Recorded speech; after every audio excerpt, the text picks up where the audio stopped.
And then Hui Wo Na Shang Chu. He's going back to lie down, and he's basically going to return to the. He's going to retire, kind of retire, sort of. Literally, it's saying sort of to lie down in the southern mountains. So he's going to withdraw from society and retire to the southern hills. And then he says, Dan Chu Mo Fu Wan. He says, now just go.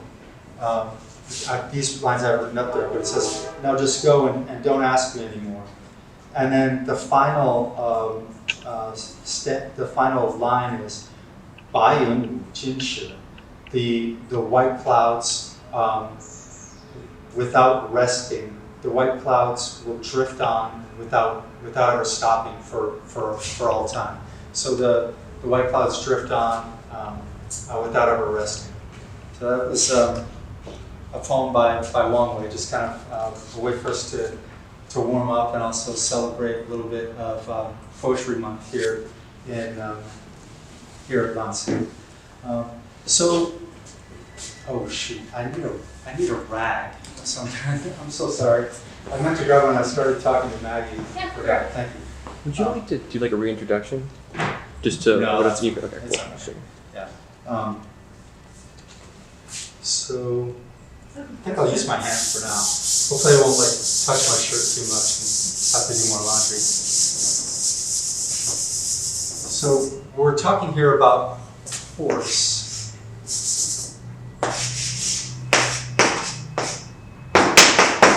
This character, Ma, horse, and its relationship to the heart. Well, just have to remember. So this character, most early on, was written with a big eye, like this, and then there was the shape of a horse with its mane, and then the two legs.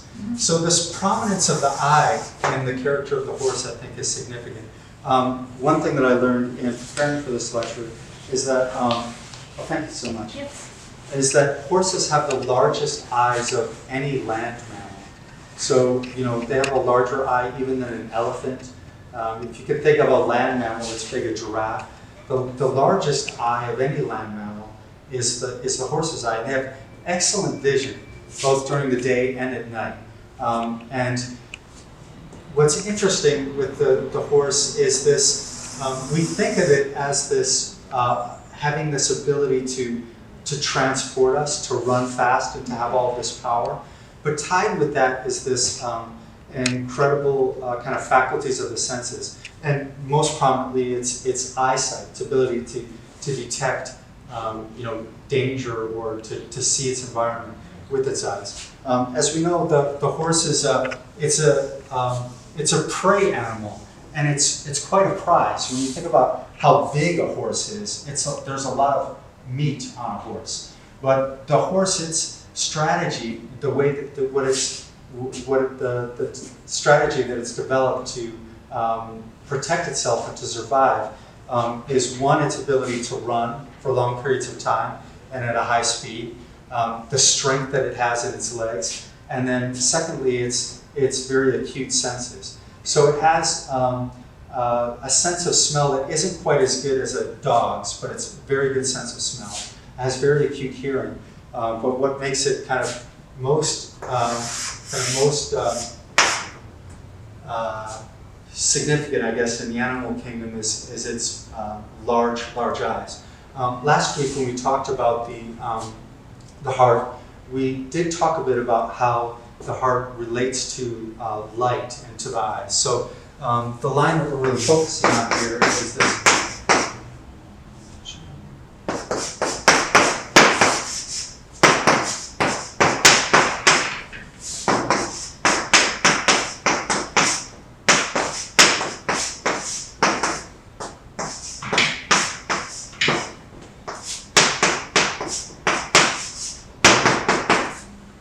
And here it's 心智. So 心智, that which is the heart, 真主之光, 神明之眼, So this is again from chapter 8 of the Yellow Empress Classic. It's the treatise of the secret library of the miraculous orchid. And in it, each of the 12 organs is described. In talking about the heart, it says it's the official of the Junju. Here we have this character that we just talked about as we were discussing Wang Wei's poem.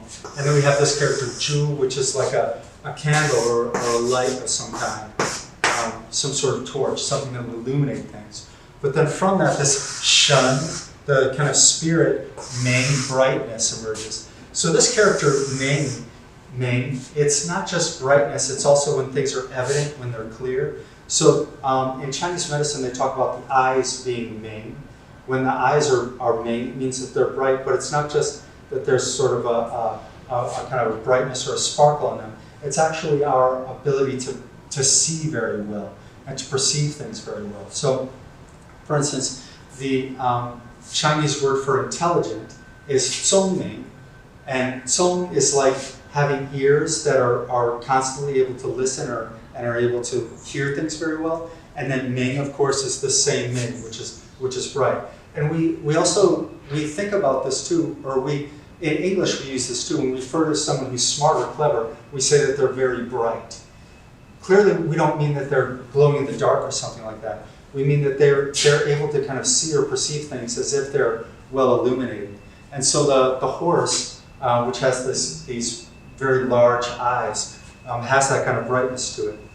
I also, in previous lectures and in this lecture too, I'm going to talk a bit about the role of mitochondria in the heart and the kind of the I guess you'd call it like the brain or the nervous system in the mind. And the eyes are the tissue that require the most kind of mitochondrial activity, the most ATP, adenosine triphosphate activity in the body. So for us to be able to see, for us to be able to perceive light, we're using this kind of fire, this source of horsepower, the source of electricity that's in each cell, this mitochondrial type of fire. So how is it that the horse is related to the heart in Chinese medicine? Well, in Chinese medicine theory, you have the 10 heavenly stems and then you have the 12 earthly branches. The 12 earthly branches, they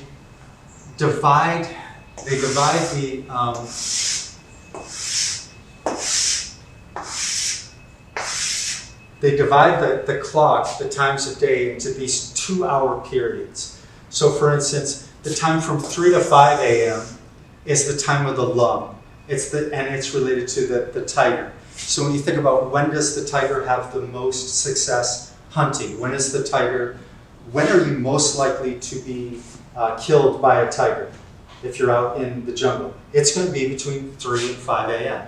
because that's the time when all the prey animals are the sleepiest, when we're the coldest, but it's the time when the tiger is best able to attack and procure its prey. Now the heart, interestingly enough, it's the time from 11 to 1 p.m. So it's basically high noon. And that's also the time of the horse. So when you think about a horse and in nature, at what time would it be best able to kind of deal with other predators maybe trying to attack it? The time when it's going to have the kind of clearest view of everything is going to be at noon. Because at noon, the shadows are going to be the smallest. There's going to be very little shadow. It, with its keen eyesight, is going to be able to kind of see everything, be able to see any predators or whatnot that might be pursuing it. And so the horse kind of has this chance to relax. But it's also the time when there's the greatest amount of light energy. It's when the yang energy, the kind of fire energy, would be the strongest, is at this time of day. And it's also the time when this imperial fire that we talked about last week, that's the time of day when it's the fullest, when it's the strongest. The other organ that's related to the heart, the small intestine, immediately follows it. So from 11 to 1, we have the time of the heart, and then from 1 to 3, we have the time of the small intestine. This character that's related to this earthly branch is Wu, this Wu character, it is an earthly branch, but it also figures in kind of the time of day. So in the Chinese language, we talk about Zhongwu is noon. Zhongwu, right then. If you say Shangwu, that's morning or before noon. Xiaowu, that's afternoon. So this character Wu here, it's not synonymous with the horse, but the horse as an animal related to that earthly branch, it does relate back to this. So it's worth taking just a quick look, even if it's just food for thought, at the etymology of this character. This character was originally written something like this. So in its earliest form, it was written like this, or sometimes like this, which it looks like the silk radical. This silk radical that I know I've referred to in other lectures, because this was sometimes also written with these kind of tassels here.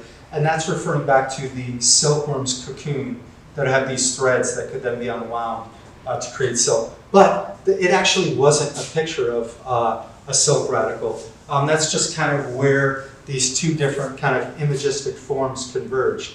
This was actually a picture of this sort of pestle. And you can find this in the archaeological evidence, where it was a pestle like this that you would hold in your hand. It would have a stalk up there as well. And then there would be like a bowl or something like that. So it was a type of pestle that was used to grind rice into flour. So they would take the rice, maybe it wasn't entirely husked and whatnot, and they would use this pestle to grind it and to create this sort of food here. I think that's interesting in that the heart and the small intestine are the two organs that are related to imperial fire. And we have this time of noon, and then this time from 1 to 3, and this time from 3 to 5 in the afternoon. From 3 to 5 p.m., between 3 and 4:30, so right in the small intestine time, the body temperature actually drops. Between 3 and 4:30, it drops, and then it rises again and reaches its highest point. So many people experience drowsiness or fatigue, this desire to just kind of rest and chill out between 3 and 4:30. Or if you haven't slept the night before, that's when it can really hit you. All of a sudden, you're very tired. That's actually your body temperature starting to drop, and it's called the postprandial dip. Post meaning after, and prandial referring to meal time. So the idea was that you would eat maybe the largest meal of the day at noon, and then there was this dip in time when you could rest and digest, and during the small intestine time, kind of absorb the nutrition from the food, and then continue on your day. So I'm not sure if that's what it's referring to here, but the fact that you have here this kind of round thing that's being used to grind out the rice, which is then used as fuel, at least imagistically, it fits in with some of the things we're going to be looking at in the mitochondria. So just talking a little more about horses in general. So how does a horse kind of epitomize or relate to the heart? Well, one way, of course, is the horse's gait. So if you think about an animal, and you try to be like, okay, what does a tiger sound like? You got nothing, right? I've got nothing.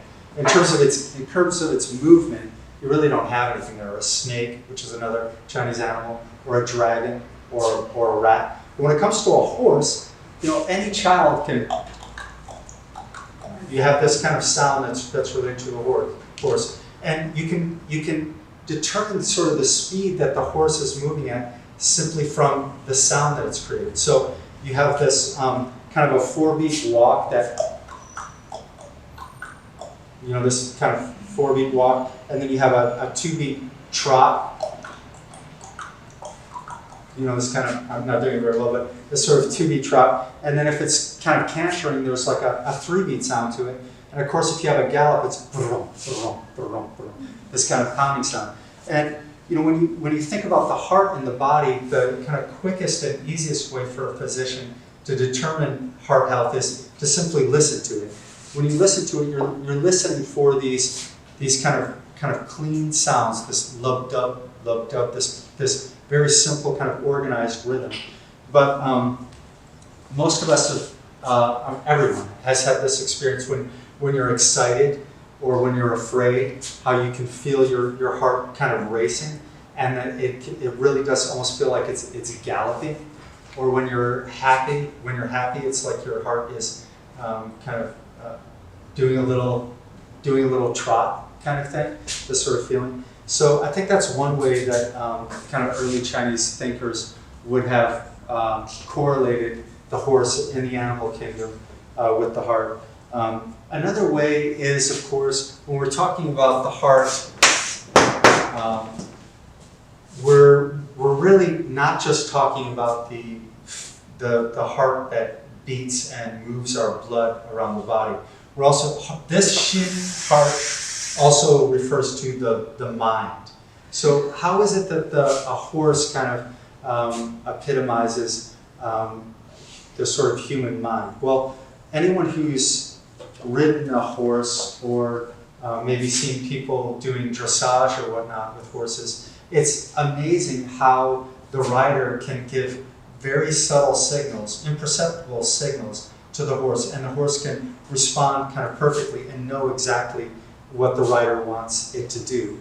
You don't really see that anywhere else in the animal kingdom. Yes, dogs can kind of intuit what it is that you want them to do, but you don't really merge with the dog the way that you do with the horse. When you're sitting on a horse, your mind and the horse's mind really do become sort of one event. And a skilled rider can just sort of nudge them or even look in a particular direction, and the horse will kind of know where to go and how fast to go.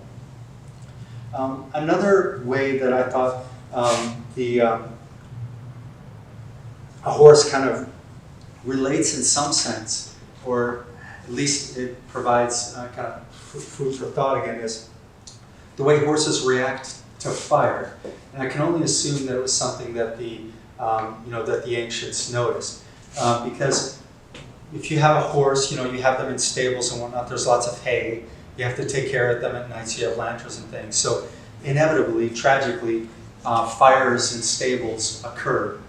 But when they do, it's very difficult to get the horse out of the stable. The fire and the smoke basically occlude the horse's senses. So again, we have this. The horse's mind is so dominated by its kind of its eyesight and by its senses, that the horse, in seeing all this fire, doesn't want to flee because it sees the danger all around it. It wants to retreat back into the stable. And sometimes horses have managed to pull them out of their stall, get them, and they run back in because they feel like that's the safest place for them. That's where they can go to kind of be in the dark, to get away from all this brightness and this smoke and this heat. That's where they would typically go to cool off in the middle of the day. They go into their stable to relax and chill out. And so you have this kind of connection there. And so to get a horse out of a stable when it's burning, you actually have to cover its eyes. You have to kind of almost take its instinctual autonomy away from it by covering its eyes, and then you're able to kind of guide it out of there. So those were certain ways that those were some kind of, I guess, I don't want to call them more superficial, but they were ways that I could relate the horse to the heart, at least in terms of kind of cosmological correspondences. But in terms of the actual kind of physiology, we talked before about the mitochondria. In modern Western science, there is this pursuit of mitochondrial optimization. they're definitely seeking it out in humans in an attempt to reduce the effects of aging over time. Because as it turns out, most of the effects of aging are mediated by oxidation in the mitochondria.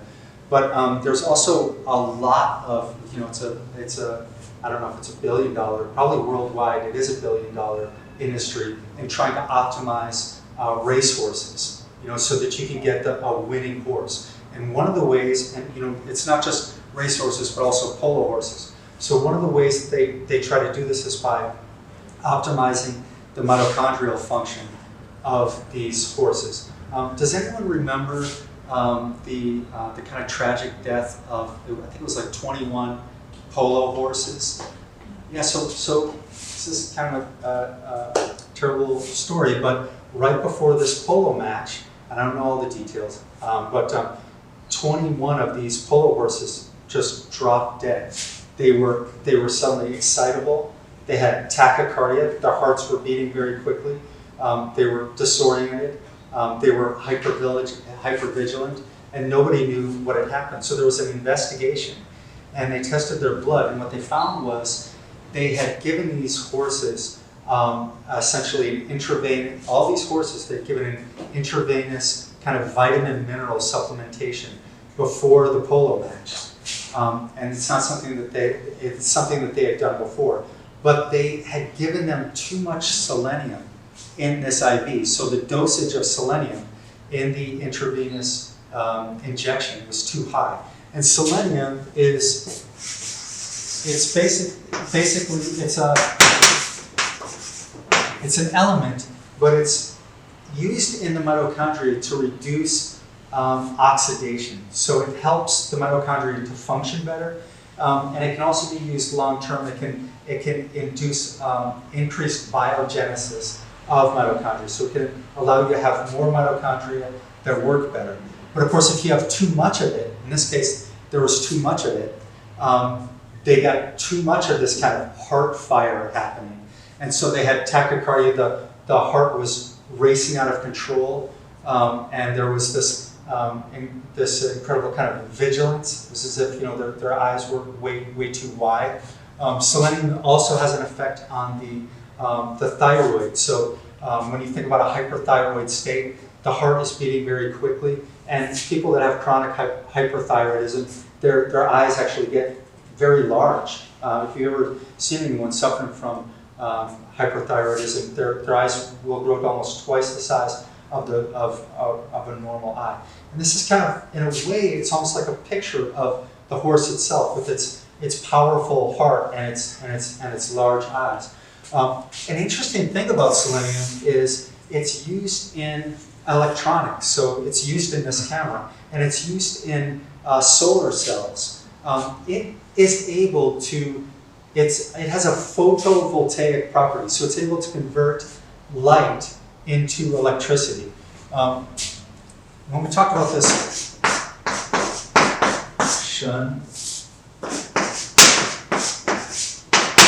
Shunming, here we have, and this character here we have from above these things coming down, but this part over here was actually originally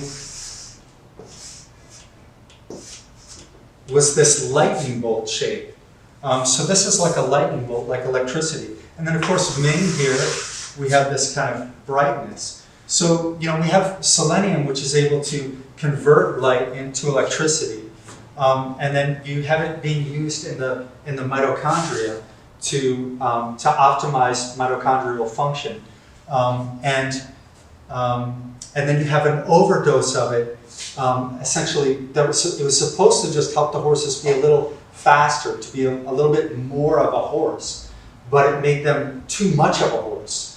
And in a way, it made them, it made their heart and the kind of the strength of the heart so much more powerful that they actually died. Now, when we're talking about the kind of the power of the heart of the horse, we're talking about the horse's heart's ability to move blood through its body.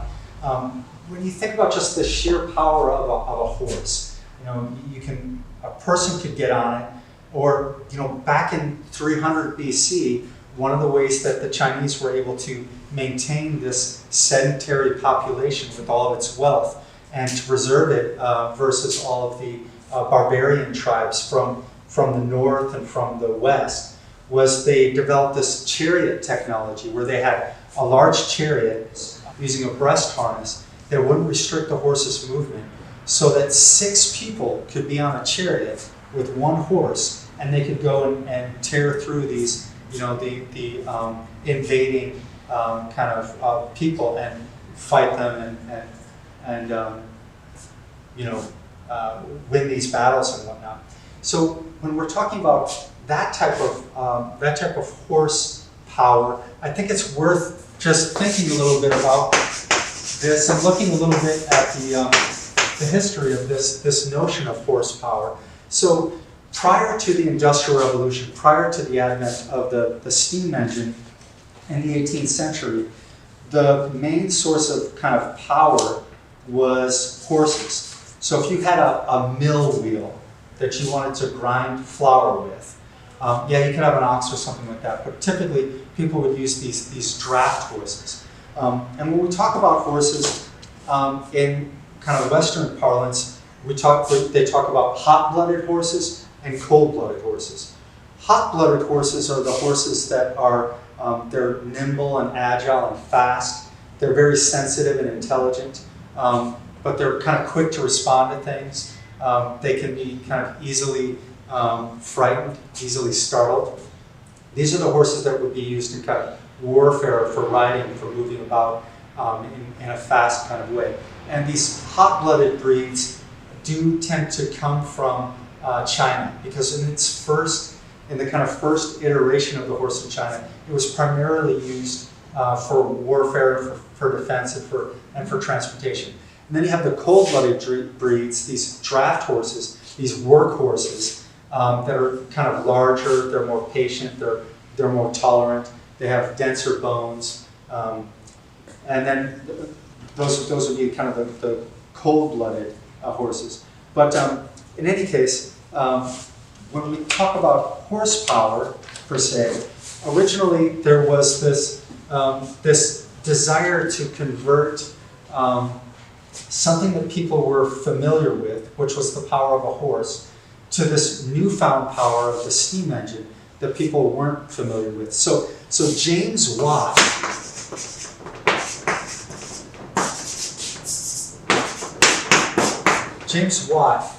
and this again is in the mid 18th century.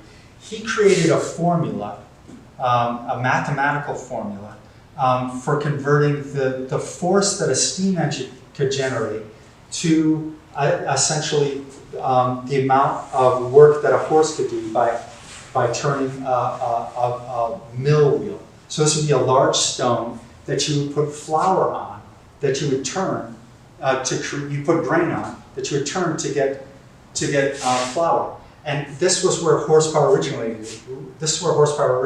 So this is interesting already.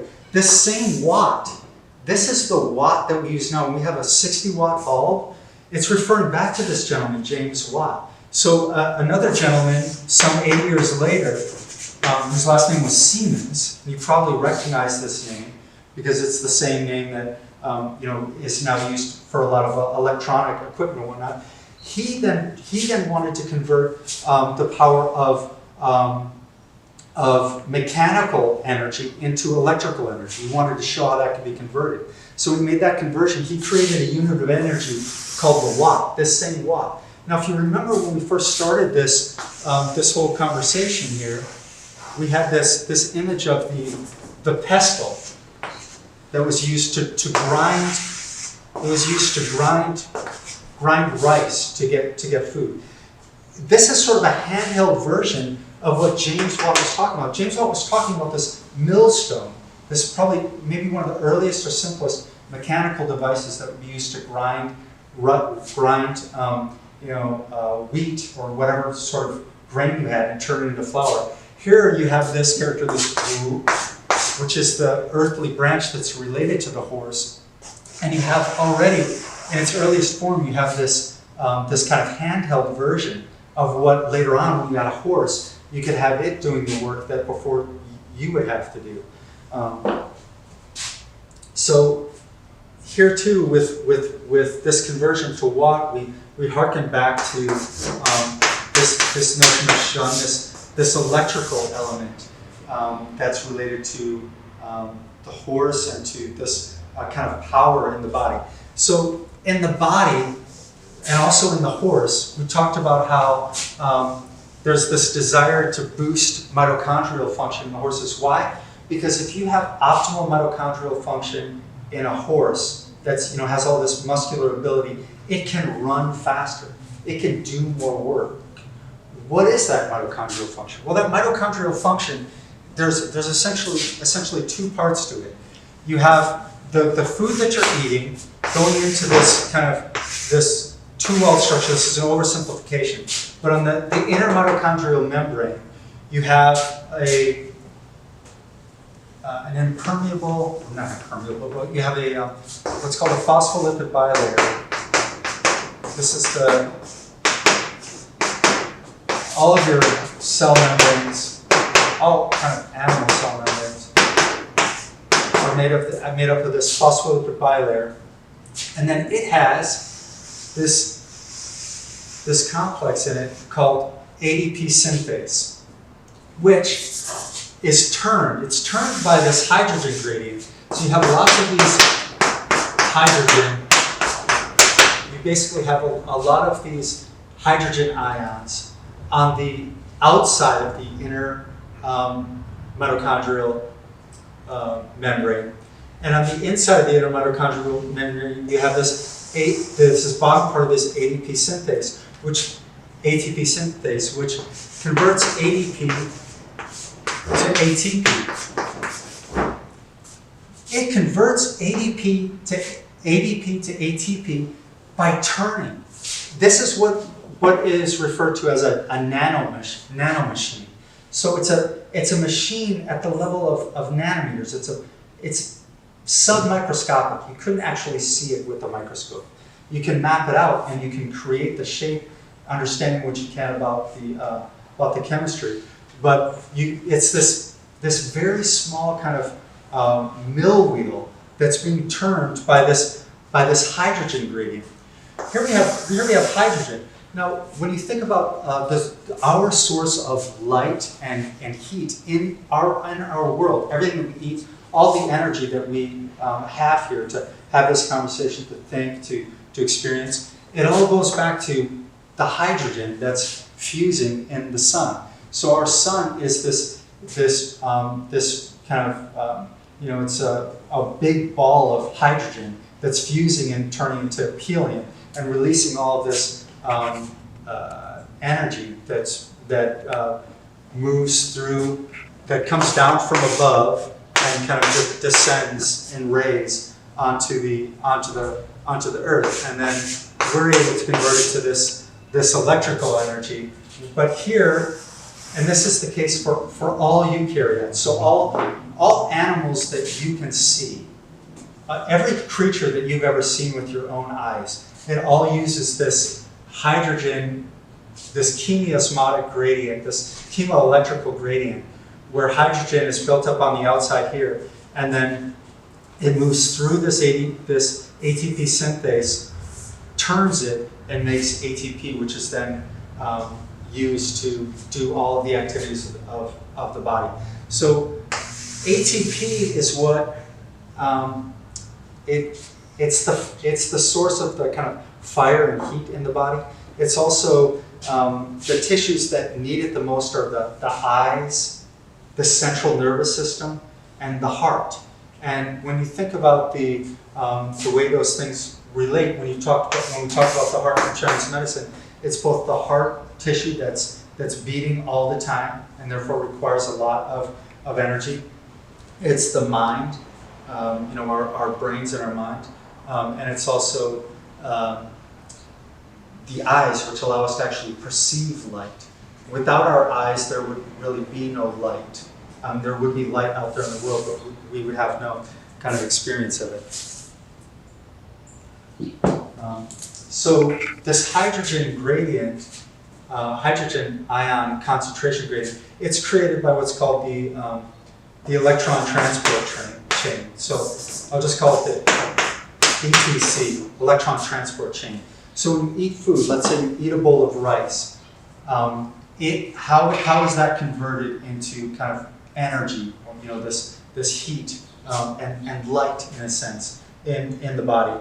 Well, the electron transport chain takes parts of the food that's eaten, and each step of the way, each step as the kind of glucose is broken down, hydrogen ions are pumped out from the inside, from the matrix of the mitochondria. These hydrogen ions are pumped out by the electron transport chain. And then you have all these hydrogens here, and they create, because these are all positively charged, they force each other to go through this small channel and turn this wheel. So we have out here in the human kind of technological world, we use electricity. We use electrons that push each other along through a conductor. Here in the human body and in any kind of living thing, any kind of complex living thing, we have what's referred to as proticity. So it acts like electricity in that a charge is being transmitted, but it's protons rather than electrons being transmitted that again kind of turn this wheel, and from ADP we get ATP there. What was that? Amazing. That's interesting, isn't it? Yeah.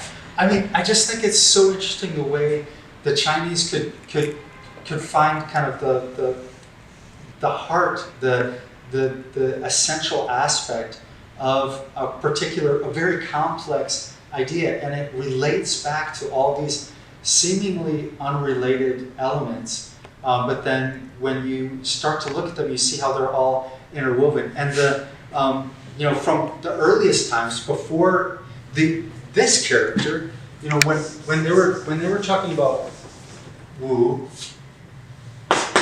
this earthly branch character, this is all the way back in the Shang dynasty. This handheld is really the Neolithic period. When by Neolithic, it's when people weren't really using bronze or other metals; they were still using stone tools. So they had very elaborate stone tools, but most of the tools that were used were made of wood or stone or shells and things like that.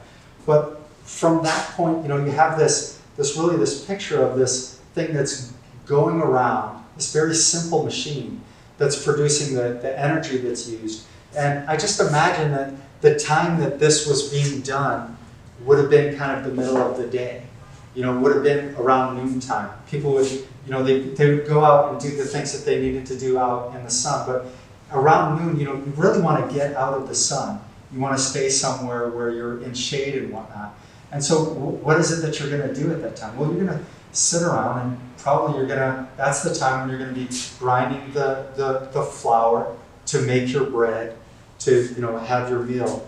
But then what I thought was just so fascinating was the way we still think about horsepower, and the way that the theme of the horse is still with us. Or like if you see somebody with a brand new kind of shiny Mustang, and that they have this kind of feeling or this excitement that probably isn't any different from 150 years ago, some young buck on his Mustang, riding around, and they're both getting jazzed up and excited by the horsepower, that they have there.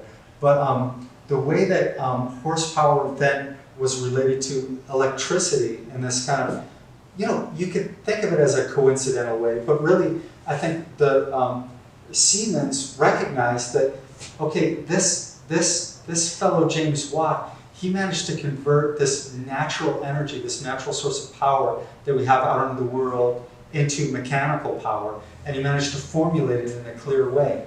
And then he was working with electricity, which is the next iteration of that sort of power. And he wanted to refer back to the guy who was looking at horses. So it goes from horsepower to watts via this kind of mechanical metaphor, but they're all kind of talking about the same thing.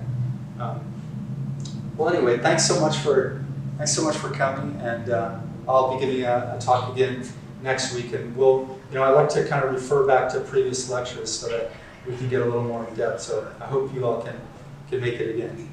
No other questions or anything? Okay, great. Oh, there's somebody who's without question. Thank you very much. Okay.